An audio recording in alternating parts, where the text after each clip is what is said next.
Aquest dilluns s'ha tingut lloc la inauguració dels Jardins Elisabeth Eidenbenz a la plaça de l'edifici del Coloso del barri de Sant Joan Baptista de Sant Adrià, un acte que ha tingut lloc en el marc de les activitats organitzades pel 8 de març i que també ha estat protagonitzat per l'activitat Caminem cap a la igualtat. Tant pel 25 de novembre com a les celebracions del 8 de març sempre intenten aportar dintre del que és la seva activitat habitual, dintre de...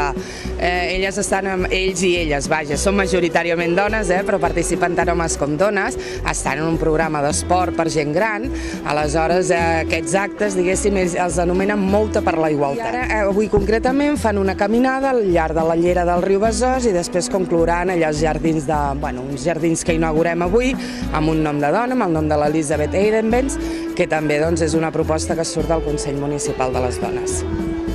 Així, desenes de dones i també homes han sortit des de les portes de l'Ajuntament en una marxa per la llera del riu Besòs fins a arribar a la platja.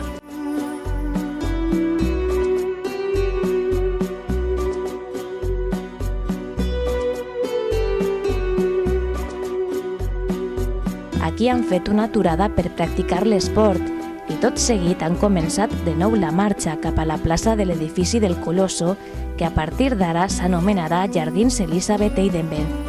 L'objectiu d'aquest acte és donar visibilitat als noms de dones a la ciutat de Sant Adrià i s'engloba dins del projecte Carrers amb noms de dones. Va arribar un moment en què ens adonem que la ciutat de Sant Adrià ha anat creixent, s'han anat fent carrers, s'han anat fent equipaments i tot se li ha anat donant nom d'home. D'acord? Com segurament passa a moltes ciutats, no?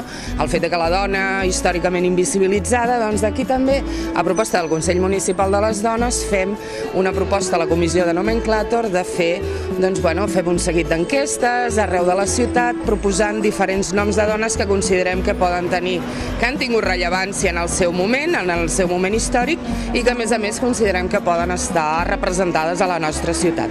I a partir d'aquí, periòdicament, cada 8 de març, ho fem coincidir amb el 8 de març, des del Consell es fa una proposta diferent. En aquest cas s'ha volgut posar el nom de l'Elisabeth Eidenbenz, qui va ser fundadora de la maternitat d'Elna, a proposta de les dones amb iniciativa de Sant Adrià. Durant l'acte s'ha fet un resum de la seva biografia, a càrrec d'una de les responsables de Dones amb Iniciativa, l'Eva García, i s'ha descobert la placa que portarà el seu nom.